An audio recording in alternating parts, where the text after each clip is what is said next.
যে কতটা ইসলাম বিদ্বেষী ছিল, আলেমদের প্রতি তাদের কত ক্ষোভ ছিল।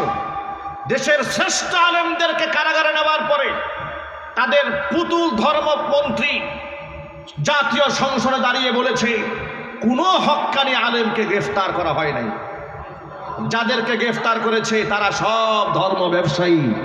চিল্লায় এখন নজরুল্লাহ। এভাবে ধরাকে সলাজ্ঞান করে ক্ষমতার অপব্যবহার করে জাতির শ্রেষ্ঠ সন্তান আলেমদেরকে ধর্ম ব্যবসায়ী, মৌলবাদ, জঙ্গিবাদ, তালেবান, রাজাকার, আলবদর, আলসাফ, রাষ্ট্রদ্রোহী ইত্যাদি বানিয়ে জাতির সামনে সব সময় হেয় প্রতিপন্ন করে রেখে দিয়েছেন। স্বৈরাচারী হাসিনার ব্যাপারে তাদের লেসপেন্সারেরা বলতো যে আশেপাশের লোকেরা একটু খারাপ, কিন্তু হাসিনা খুব তাহাজ্জুদে নামাজ পড়ে। বলতো কিনা বলেন তো, একটু একটু আওয়াজ দেন না আপনারা, নাকি এখনো আপনাদের ভয় আছে? যাদের ভয় আছে মেহেরবানি করে ওঠেন, কথা বলতে হবে, ঠিক কিনা বলেন? আমি তো জেল খাটা লোক, আমি তো 4-5টা মামলার আসামি। কি অপরাধ ছিল আমার? মাহফিল স্টেজ থেকে ধরে নিয়ে যাচ্ছে, জিজ্ঞেস করলাম অপরাধটা কিন্তু বলবেন, ভাই কিচ্ছু জানি না, সব উপরের নির্দেশ। পরের দিন আদালতে উঠানো হলো, মামলার ফাইলের মধ্যে লেখা আছে আমার পকেটে নাকি 16টা ককটেল পাইছে।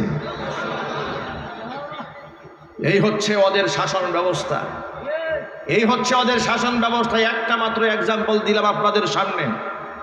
ওরা আমার কোনাবাড়ির কয়েকটা মাহফিল বন্ধ করে দিয়েছে, ওরা আমার কাশিমপুর ফুটবল মাঠে মাহফিল বন্ধ করে দিয়েছে, ওরা আমার কোনাবাড়ি হাই স্কুল মাঠে প্রোগ্রাম বন্ধ করে দিয়েছে, ওরা আমার এনটিকেসির সামনে মাহফিল বন্ধ করে দিয়েছে, ওরা পাম্পের অপোজিটের মাহফিল বন্ধ করে দিয়েছে, শফিপুর আন্দার মানিক মাদ্রাসার মাহফিল একদিন আগে গিয়ে বলে দিয়েছে মাদানী সাহেব যেন স্টেজে উঠতে না পারে। এভাবে আমার সমস্ত মাহফিলগুলো তারা বানচাল করে দিয়েছিল। কেন? আমার অপরাধটা কি? আমার অপরাধ হচ্ছে ওরা যে ইসলাম বিরোধী কর্মকাণ্ড করে কোরআন সুন্নাহ সামনে রেখে ওদের সব গুমর আমি মাহফিলে ফাঁস করে দিই। এই ছিল অপরাধ, কথা বলতে হবে, ঠিক কিনা বলেন? ওরা যে ইসলাম বিরোধী কর্মকাণ্ড করতে, একটা এক্সাম্পল আমি আপনাদেরকে দেই কোরআন থেকে। দেখুন, ওদের ভাষায় তাহাজ্জুদ গুজারি, আমাদের ভাষায় হচ্ছে চরম পর্যায়ে ইসলাম বিদ্বেষী রক্তখেকু একটি মানসিক বিকারগ্রস্ত স্বৈরাচারী জালেম শেখ হাসিনা। এই রক্তখেকু নরপিচাস শাপলা চত্বরে 2013 সালের 5ই মে তার নির্দেশে যখন গণহত্যা চালানো হয়েছিল, হাজার হাজার মানুষকে যখন শহীদ করা হয়েছিল রাতের আধারে, তাহাজ্জুদ গুজারি মাদ্রাসার তালেবুল ইলমদের বুকটাকে বুলেটের দিয়ে ঝাঁঝরা করে দেওয়া হয়েছিল। সে জাতীয় সংসদে দাঁড়িয়ে বলেছিল হেফাজতের লোকদেরকে একটা গুলির ঘটনা ঘটে নাই, গায়ের মধ্যে রং মেখে তারা অভিনয় করেছিল। বলে নাই? আলেমরা জবাব দেন না, বলে নাই? এর মানে হচ্ছে সে শহীদদের রক্তের সাথেও তামাশা করেছে। কথা বলতে হবে, ঠিক কিনা বলেন? তার মধ্যে আলেমদের প্রতি এবং ইসলামের প্রতি কত ক্ষোভ ছিল তার আরেকটা প্রমাণ দেই। কোরআন মাজিদ আমার সামনে, আমি সূরা আহজাবের 59 নম্বর আয়াত আপনাদের সামনে তেলাওয়াত করেছি। আমি এই আয়াত থেকে আপনাদেরকে প্রমাণ দেব তার মধ্যে ইসলামের অ্যালার্জি কত ভয়ঙ্কর ছিল। সে একটি সাংবাদিক সম্মেলনে বলেছে এদেশের মুসলিম মেয়েরা যে বুরকা পরে, হাত মোজা পা মোজা পরে, হাত মোজা পা মোজা পরা বুরকাওয়ালি হিজাবধারী নারীদেরকে সে বলেছে জীবন্ত ট্রেন্ড হয়ে ঘুরে বেড়াতে কোনো মানে নাই। সে তাবু বলে, জীবন্ত তাবু হয়ে ঘুরে বেড়ানো, এমন কথা বলে ইসলামের পবিত্র এই পোশাকের প্রতি সে বিদ্বেষ প্রমাণ করেছে। সে কোরআনের আয়াতকে অস্বীকার করেছে। আলহামদুলিল্লাহি নাহমাদুহু ওয়া নাস্তাঈনুহু ওয়া নাস্তাগফিরুহু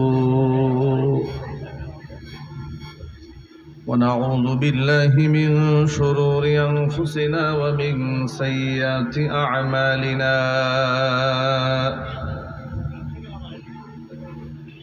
من يهده الله فلا مضل له ومن يضلله فلا هادي له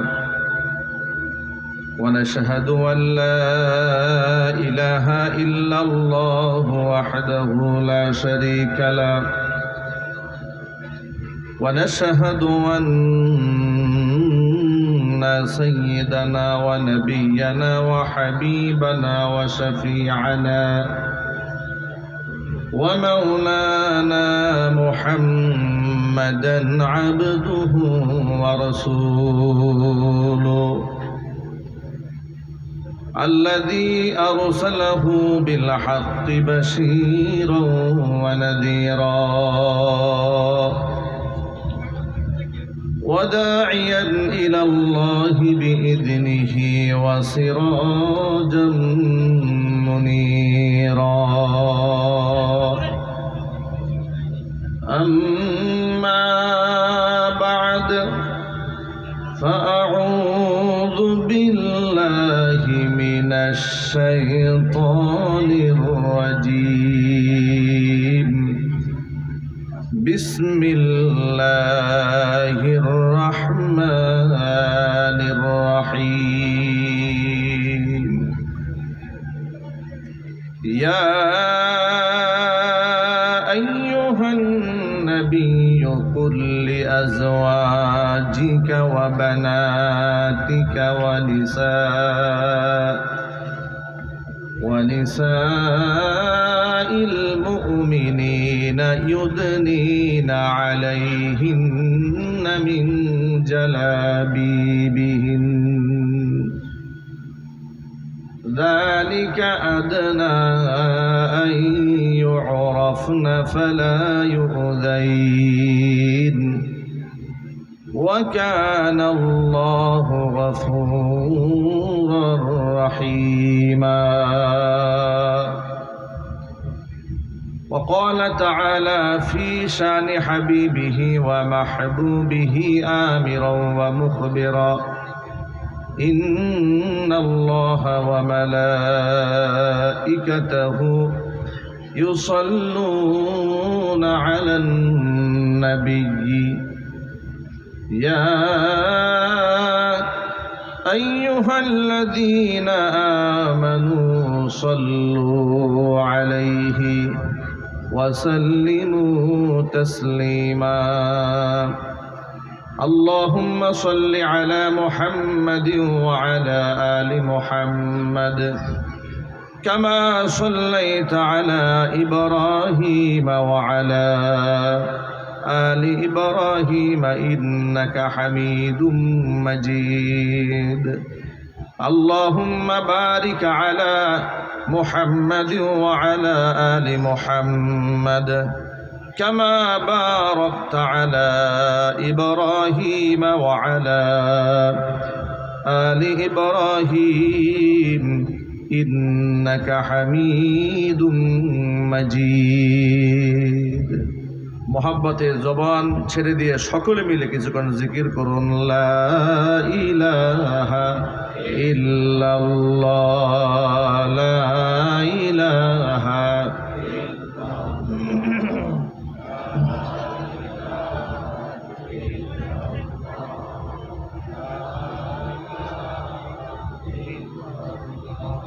জবান ছেড়ে পড়ুন লা ইলাহা ইল্লাল্লাহ লা ইলাহা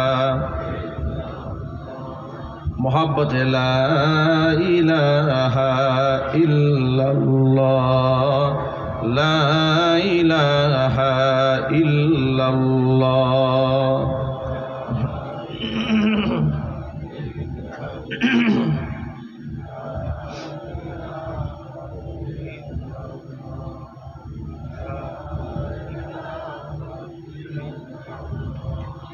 لا إله إلا الله لا إله إلا الله محمد رسول الله صلى الله عليه وسلم ঐতিহ্যবাহী গাজীপুর জেলার অন্তর্গত গাজীপুর কোনাবাড়ি ডিগ্রি কলেজ ময়দানে বৈষম্য বিরোধী ছাত্র জনতা, ওলামা ইকরাম ও এলাকাবাসীর উদ্যোগে আয়োজিত বন্যায় ক্ষতিগ্রস্ত এলাকায় পুনর্বাসনের তহবিল সংগ্রহ ও বৈষম্য বিরোধী ছাত্র আন্দোলনে আহত ও নিহত শহীদদের জন্য আয়োজিত আজকের এই দোয়া মাহফিলের সম্মানিত সভাপতি সাহেব, আমন্ত্রিত হাজরাত, ওলামায়ে কেরাম, মুরব্বিয়ান এযাম, অত্র এলাকা এবং পার্শ্ববর্তী এলাকার বিভিন্ন প্রান্ত থেকে ছুটে আসা দিন দরদি, ইমানদার, পরহেজগার, মুত্তাকি মুসলিম ভাইরা, পর্দার অন্তরালে অবস্থানরত আমাদের সকলের শ্রদ্ধাভাজন পর্দানিশীন মা এবং বোনেরা, মহান আল্লাহ রব্বুল আলামিনের দরবারে আলিশানে লাখ কোটি শুকরিয়া আদায় করছি যে মহান মনিব আমাদেরকে এই বাংলাদেশের দ্বিতীয়বারের মতো স্বাধীনতা অর্জনের পর এমন মুক্তভাবে হাজার হাজার মানুষ সামনে রেখে কোরআন একেবারে ওপেন খুলে ডান বাম না তাকিয়ে একেবারে হৃদয় মন প্রাণ উজাড় করে বক্তব্য দেওয়ার মতো, শোনার মতো পরিবেশ করে দিয়েছেন। এজন্য আপনারা খুশি না বেজার? কম না বেশি? উচ্ছ্বসিত কণ্ঠে, খুশি মনে, মন প্রাণ উজাড় করে আল্লাহ পাকের শাহী দরবারে শুকরিয়া আদায় করছি। জবান ছেড়ে দিয়ে সকলে একযোগে বলছি আলহামদুলিল্লাহ। রব্বানা লাকাল হামদ হামদান কাসীরা তাইয়িবান মুবারাকান ফীহি। রব্বানা লাকাল হামদু কামা ইয়ানবাগি লিজালালি ওয়াজহিকা ওয়া আযীমি সুলতানিকা। আল্লাহ রাব্বুল আলামিন আজকের এ দোয়া মাহফিলকে কবুল করুন। বৈষম্য বিরোধী ছাত্র জনতা তারা যে ত্যাগ এবং কোরবানি দিয়েছেন, দিয়ে যাচ্ছেন, আল্লাহ পাক এর সাথে সম্পর্কিত সংশ্লিষ্ট প্রত্যেকটা ব্যক্তিকে দুনিয়া এবং আখিরাতে আল্লাহ পাক আরো অনেক বেশি সম্মানিত করুন। এলাকার ওলামা ইকরাম তত্ত্বাবধান করেছেন, এলাকাবাসী সহযোগিতার হাত বাড়িয়ে দিয়েছেন। বিভিন্ন জায়গায় আমরা দেখেছি কনসার্টের মাধ্যমে বন্যা ক্ষতিগ্রস্ত ব্যক্তিদের সাহায্য তোলা হয়েছে। কিন্তু দেখুন, বন্যা একদিক থেকে একটা পরীক্ষা। এগুলো কেন আসে? আল্লাহর পক্ষ থেকে আসমান জমিনের যত পরীক্ষা আসে, সেটা হোক আযাব হিসেবে আসুক কিংবা ইমতিহান হিসেবে আসুক, এটা আমাদের হাতের কামাই করা ফসল। আজকে যে সৃষ্ট বন্যা হয়েছে, এটা হচ্ছে বিগত স্বৈরাচারীর সাথে আমাদের শত্রু রাষ্ট্র ভারতের যে সম্পর্ক ছিল, ওই সম্পর্কের মধ্যে টানাপোড়া শুরু হওয়ার কারণে এই বন্যা তৈরি হয়েছে। সুতরাং যেহেতু এই সমস্ত কাজ আসে আমাদের নিজেদের কর্মকাণ্ডের কারণে, আসমান থেকে যদি সঠিক ফয়সালা আমরা করাতে না পারি, তাহলে জমিনে ফয়সালা হবে না। বন্যায় যে মানুষগুলো ক্ষতিগ্রস্ত হয়েছে, তারা তো অনেক মুসিবতের সম্মুখীন হয়েছে, রাষ্ট্র মুসিবতের সম্মুখীন হয়েছে। এখন তাদের সহযোগিতা করার জন্য যদি আরেকটা নাফরমানির রাস্তা খুলে দেওয়া হয়, যে নাফরমানি করেছিল স্বৈরাচারীরা, মানুষের হক নষ্ট করেছে, অসংখ্য মানুষের অধিকারকে হরণ করেছে, সেই অধিকার হরণ করার কারণেই যখন এই দেশের ছাত্র জনতা বা জনসাধারণ রক্তক্ষয়ী সংঘর্ষের মাধ্যমে জীবন বিলিয়ে দিয়ে পঙ্গুত্ব বরণ করে এই দেশ যখন স্বাধীন করেছেন, সেই পাপের প্রায়শ্চিত্ত ভোগ করতে হয়েছে। জালেম সরকারের প্রায়শ্চিত্ত ভোগ করে এই বন্যা আমাদের পোহাতে হয়েছে। এখন আবার যদি এদেশের মানুষ গান বাজনার আয়োজন করে, কনসার্ট করে, এটা তো আরেকটা পাপ হবে। এবার এসছে ভারত থেকে, আর আমরা যদি অন্যায় করি, এবার আযাব আসবে আসমান থেকে। কথা বলতে হবে, ঠিক কিনা? বৈষম্য বিরোধী ছাত্র জনতারা তারা ওলামাদের পরামর্শ গ্রহণ করেছেন, তারা দোয়ার আয়োজন করেছেন, তহবিল কালেকশন করেছেন, আপনারা সামনে আরও তাদের এই দান অনুদানের মধ্যে সকলেই অংশগ্রহণ করবেন ইনশাআল্লাহ। আল্লাহ পাক যেন তাদের এই প্রচেষ্টাকে কবুল করেন, মঞ্জুর করেন। চিৎকার দিয়ে করেন আল্লাহুম্মা আমিন। বাংলাদেশ দ্বিতীয়বারের মতো স্বাধীন হয়েছে, স্বাধীনতার স্বাদ আমরা গ্রহণ করছি। একটু চিৎকার দিয়ে এই খোলা আকাশের নিচে মহান মুনিবের প্রশংসা করছি, চিৎকার দিয়ে বলছি আলহামদুলিল্লাহ। আমি যে আজকে আপনাদের সামনে এখানে স্টেজে বসে আছি, এটা হচ্ছে আমার এই দ্বিতীয় স্বাধীনতা যে অর্জন করেছি তারই একটা রেজাল্ট মাত্র। তা না হলে এই সেই কলেজ মাঠ, যে মাঠে গত বছর আমার প্রোগ্রাম হওয়ার কথা ছিল, কিন্তু ওরা আমাদেরকে সেই পারমিশন দেয়নি। দেশ স্বাধীন হয়েছে, একের পর এক আলেমরা মাহফিল করতে চেয়েছে, তাদেরকে বাধা দিয়েছে, ভর মজলিস ভেঙে টুকরা টুকরা করে দিয়েছে। ওরা ইমামদারদের কলিজাকে টুকরা করেছে, আল্লাহ পাক ওদের ক্ষমতার মসনদকে টুকরা টুকরা করে ছেড়ে দিয়েছে। যারা রাজনীতি করেন তারা রাজনীতির ভাষায় কথা বলবেন। আমরা যেহেতু আলেম সমাজ, আমরা কোরআনের ভাষায় কথা বলবো ইনশাআল্লাহ। স্বৈরাচারীর শাসনামলে এদেশের সর্বত্রে মানুষ নির্যাতিত হয়েছে, নিপীড়িত হয়েছে। কথা বলতে হবে, ঠিক কিনা? একেবারে আলেম থেকে শুরু করে, শিক্ষক থেকে শুরু করে সকল শ্রেণী পেশার মানুষ তাদের ক্ষমতার লোভে জাতাকলে এমনভাবে এদেশের মানুষ পিষ্ট হয়েছে। কেউ তো শহীদ হয়ে দুনিয়া থেকে বিদায় হয়েছে, কেউ গুম হয়েছে, কেউ খুন হয়েছে, কারো আত্মীয় স্বজন আদৌ জানে না বেঁচে আছেন, তার গার্জিয়ান না মরে গেছেন। এই কথাগুলো কি সত্য না অসত্য? এত আসতে বলেন আপনারা, এই কথাগুলি কি সত্য না অসত্য? এ রাষ্ট্রের মানুষ সবচেয়ে বেশি বৈষম্যের শিকার হয়েছে জালেম সরকার কর্তৃক। যত গোষ্ঠী বৈষম্যের শিকার হয়েছে, তার থেকে সবচেয়ে ভয়ঙ্করভাবে শোষিত এবং বৈষম্যের শিকার হয়েছে এই দেশের ওলামায়ে কেরাম।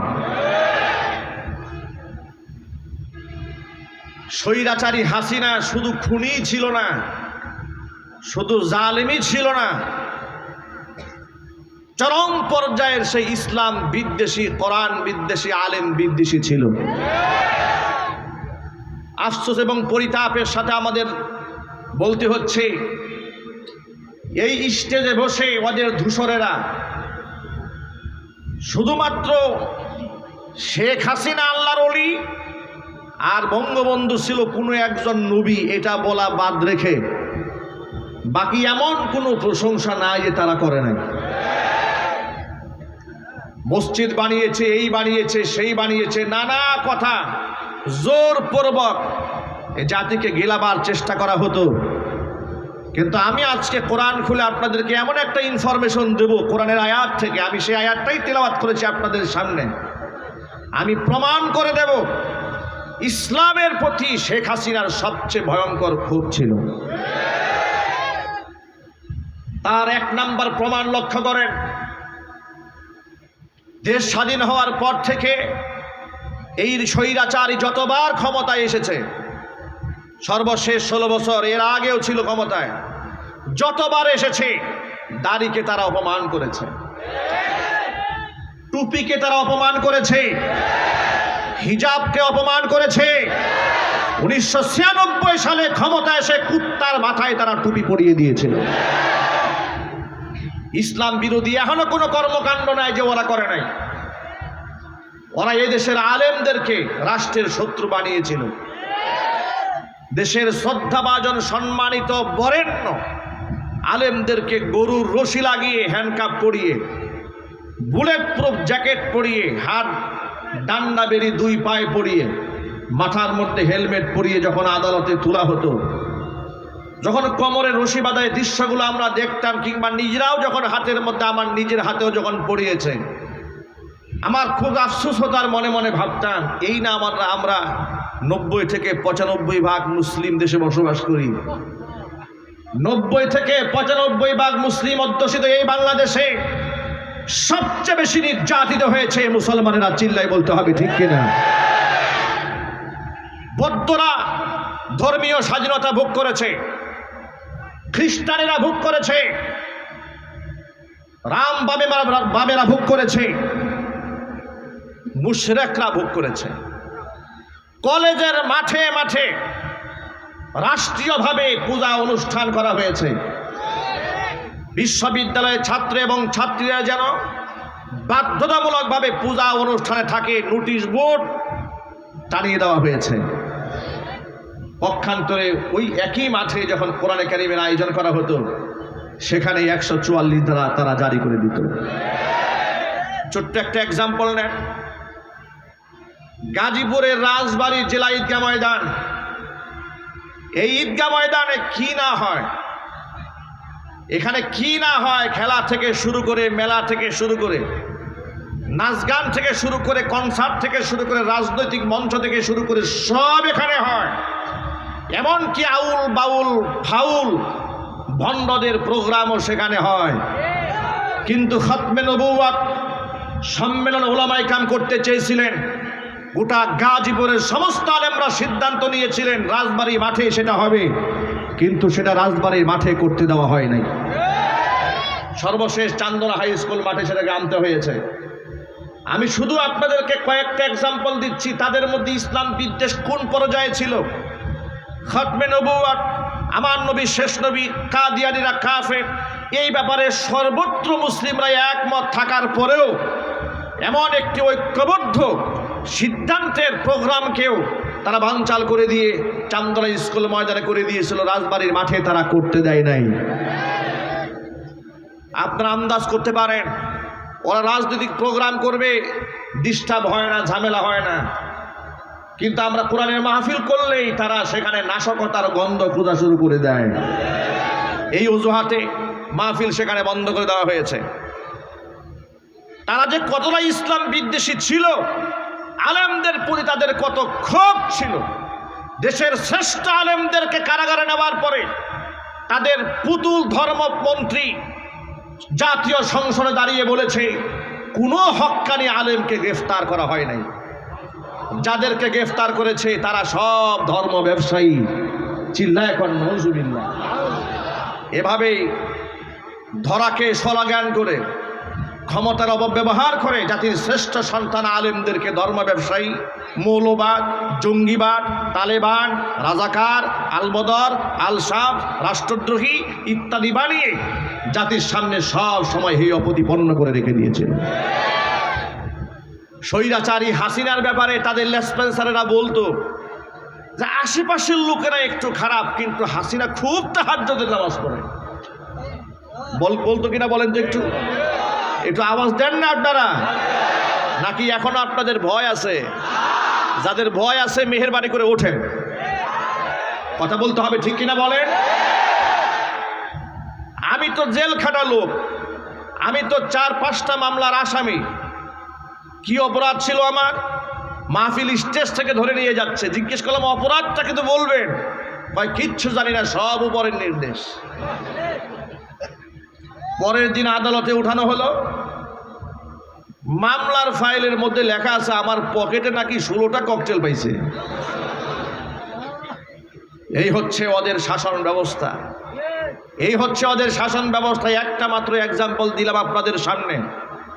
ওরা আমার কোনাবাড়ির কয়েকটা মাহফিল বন্ধ করে দিয়েছে, ওরা আমার কাশিমপুর ফুটবল মাঠের মাহফিল বন্ধ করে দিয়েছে, ওরা আমার কোনাবাড়ি হাই স্কুল মাঠে প্রোগ্রাম বন্ধ করে দিয়েছে, ওরা আমার এনটিকেসির সামনে মাহফিল বন্ধ করে দিয়েছে, ওরা পাম্পের অপোজিটের মাহফিল বন্ধ করে দিয়েছে, শফিপুর আন্দার মানিক মাদ্রাসার মাহফিল একদিন আগে গিয়ে বলে দিয়েছে মাদানী সাহেব যেন স্টেজে উঠতে না পারে।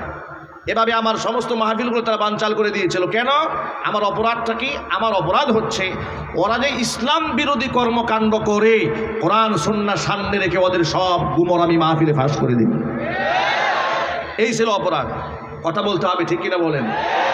ওরা যে ইসলাম বিরোধী কর্মকাণ্ড করতো, একটা এক্সাম্পল আমি আপনাদেরকে দিই কোরআন থেকে। দেখুন ওদের ভাষায় তাহাজ্জুদ গুজারি, আমাদের ভাষায় হচ্ছে চরম পর্যায়ে ইসলাম বিদ্বেষী রক্তখেকু একটি মানসিক বিকারগ্রস্ত স্বৈরাচারী জালেম শেখ হাসিনা।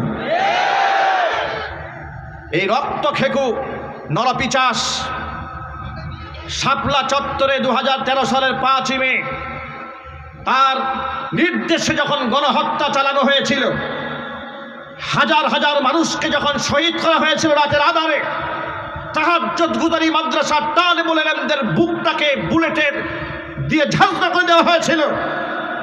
সে জাতীয় সংসদে দাঁড়িয়ে বলেছিল, হেফাজতের লোকদেরকে একটা গুলির ঘটনা ঘটে নাই, গায়ের মধ্যে রং মেখে তারা অভিনয় করেছিল। বলে নাই? আলেমরা জবাব দেন না, বলে নাই? এর মানে হচ্ছে সে শহীদদের রক্তের সাথেও তামাশা করেছে। কথা বলতে হবে, ঠিক কিনা বলেন? তার মধ্যে আলেমদের প্রতি এবং ইসলামের প্রতি কত ক্ষোভ ছিল তার আরেকটা প্রমাণ দেই। কোরআন মাজিদ আমার সামনে, আমি সূরা আহজাবের 59 নম্বর আয়াত আপনাদের সামনে তেলাওয়াত করেছি। আমি এই আয়াত থেকে আপনাদেরকে প্রমাণ দেব তার মধ্যে ইসলামের অ্যালার্জি কত ভয়ঙ্কর ছিল। সে একটি সাংবাদিক সম্মেলনে বলেছে, এদেশের মুসলিম মেয়েরা যে বুরকা পরে, হাত মোজা পা মোজা পরে, হাত মোজা পা মোজা পরা বুরকাওয়ালি হিজাবধারী নারীদেরকে সে বলেছে জীবন্ত ট্রেন্ড হয়ে ঘুরে বেড়াতে কোনো মানে নাই।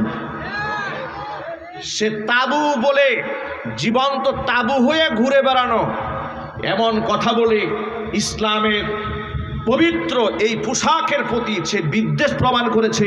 সে কোরআনের আয়াতকে অস্বীকার করেছে।